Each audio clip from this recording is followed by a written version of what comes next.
Pilot press वार्ता कर रहे हैं, क्या कुछ कह रहे हैं सुनिए। हो गए बार बार अमेरिका के राष्ट्रपति जो ये बयान दे रहे हैं उसका भी स्पष्ट, सटीक और उच्च स्तरीय लेवल पर कोई खंडन नहीं किया गया है।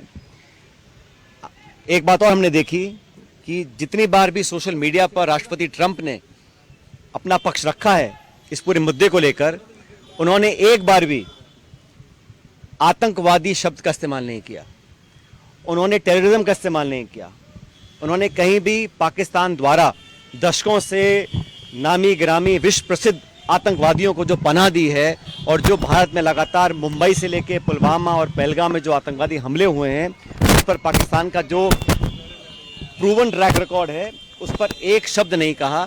और आश्चर्यजनक बात यह है, मोस्ट सरप्राइजिंगली, वो कश्मीर को बीच में लेकर आ गए। हमारे 26 निहत्थे सैलानियों को मौत की घाट उतारा गया, भारत पर आक्रमण बोला गया। बजाय इसके कि उसकी चर्चा वो करें, उन्होंने बेवजह कश्मीर मसले को हवा देने का काम किया। जो मसला बहुत पहले सेटल हो चुका, कश्मीर का मुद्दा द्विपक्षीय है, उसका अंतर्राष्ट्रीयकरण करना ये पाकिस्तान चाहता है। लेकिन हमने स्पष्ट कह रखा है, और आप सबको याद होगा 1994 में कांग्रेस की सरकार में संसद में सर्वसम्मति से एक प्रस्ताव पारित हुआ था कि पाक अधिकृत कश्मीर वो भारत का अभिन्न हिस्सा है। आज भी जम्मू कश्मीर की विधानसभा में पीओके की जो विधानसभाएं जो खाली हैं वो सीटें आज भी खाली पड़ी हैं। और 1994 में जो हमने प्रण लिया था, भारत ने लिया था, किसी एक दल ने नहीं लिया था, संसद ने लिया था। आज समय आ गया कि एक बार दोबारा विशेष सत्र बुलाया जाए, जो कुछ अब तक घटा उस पर एक चर्चा हो। और मैं तो मानता हूं कि 1994 का जो प्रस्ताव था कि पीओके को हमें वापस लेना है, उसको दोबारा पारित किया जाए, क्योंकि लगातार ऐसी संभावनाएं बढ़ रही हैं कि कश्मीर को इंटरनेशनलाइज किया जा रहा है। और ये अमेरिका बोल रहा है कि हिंदुस्तान पाकिस्तान की कहीं हम एक न्यूट्रल साइड में मीटिंग करवाएंगे, तो ये मीडिएशन, थर्ड पार्टी इन्वॉल्वमेंट, ये भारत की दशकों पुरानी जो स्टेटेड पॉलिसी है उसके विपरीत जाता है। इसलिए 1994 के जो हमने प्रस्ताव पारित किया था उसको दोबारा पारित करने का समय आ गया, ताकि पूरा विश्व देख सके कि पीओके के मुद्दे पर, आतंकवाद के मुद्दे पर, आतंकवाद को जड़ से खत्म करने के मुद्दे पर पूरा भारत एक है। वर्तमान सरकार को अप्रत्याशित समर्थन कांग्रेस ने दिया, विपक्ष ने दिया, और 140 करोड़ लोग आतंकवाद को जड़ से खत्म करने के लिए संकल्पित हैं।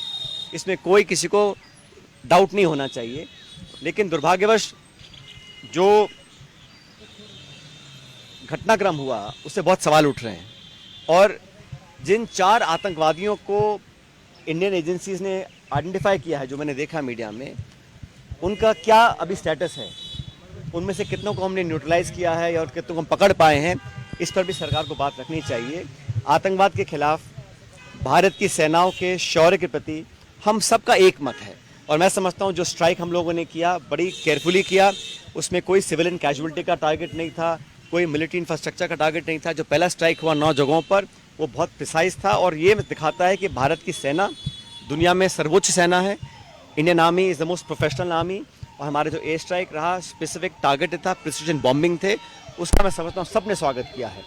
लेकिन उसके बाद अचानक जो युद्ध विराम की घटना की घोषणा अमेरिका के राष्ट्रपति कर रहे हैं, वो अप्रत्याशित है, आज तक कभी नहीं हुआ। और प्रधानमंत्री जी ने स्टेटमेंट दिया, अच्छी बातें बोली, और मैं उम्मीद करता हूं कि सारी बातें सच हों। लेकिन उन्होंने अभी तक इस पर स्पष्टीकरण नहीं दिया कि जो सीज फायर हुआ वो इंक्रीज ट्रेड वॉल्यूम्स के को दिखाकर किया गया, कश्मीर में मध्यस्थता को स्वीकार कर किया गया। ये ठीक है, विदेश मंत्रालय के प्रवक्ता बोल रहे हैं कि हमारी पॉलिसी में कोई चेंज नहीं है, लेकिन जो परसेप्शन दुनिया में बना है उसका भी हम लोगों को ध्यान रखना पड़ेगा। और हमेशा से पिछले 25 सालों में इंडिया की तुलना, भारत की तुलना चीन से हो रही थी, और होनी भी चाहिए।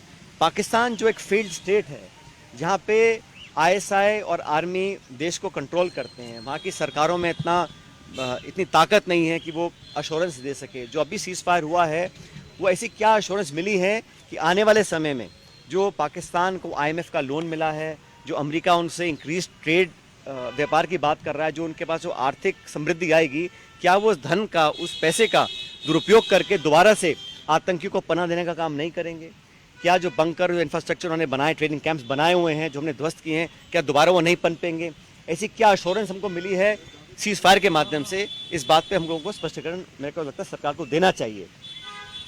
और जिन लोगों ने सीज फायर किया, उसी रात लगातार सीज फायर का उल्लंघन हुआ, वायलेशंस हुए, बॉर्डर पर बमबारी हुई, गोलाबारी हुई, अनेक सैकड़ों निर्दोषों की जानें गई हैं। तो उन लोगों की विश्वसनीयता पर कितना विश्वास किया जाए जो सीज फायर की घोषणा के चंद घंटों बाद बमबारी कर रहे हैं? तो ये जो पूरे 2-3 दिन का मसला है, और भी सऊदी अरेबिया जाके डोनाल्ड ट्रंप राष्ट्रपति ने जो बातें दोबारा बोली हैं, उसका सीधे तौर पर खंडन सरकार ने नहीं किया है। साथियों, मैं मानता हूं कि भारत की तमाम जनता, सभी पॉलिटिकल पार्टीज इस बात पर सहमत है कि भारत ने बहुत आतंकी हमले झेल लिए, चाहे मुंबई की घटना हो, चाहे पुलवामा की हो, चाहे पहलगाम की हो। और जब पाकिस्तान बोलता है कि निष्पक्ष जांच होनी चाहिए, निष्पक्ष जांच हुई। जब पठानकोट पे हमला हुआ था, तब हमने तो पाकिस्तान की एजेंसी को इनवाइट किया था जांच करने के लिए। पाया गया कि उनके हाथ था। पाकिस्तान में जो कसब पकड़ा गया, वो पाकिस्तान के कंट्रोलर और हैंडल उनके पाकिस्तान के थे, प्रमाणित है।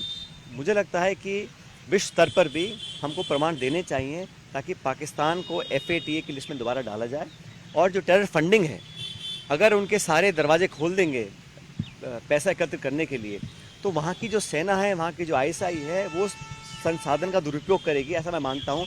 लेकिन अगर कोई विश्वास करने लायक बात की गई है, तो उसको सरकार को बताना चाहिए। अभी हम सब चाहते हैं कि भविष्य के लिए, अभी कहा गया है कि ऑपरेशन सिंदूर अभी ऑनगोइंग है, और मैं पूरा भरोसा करता हूं हमारी वायुसेना पर, हमारी थल सेना पर।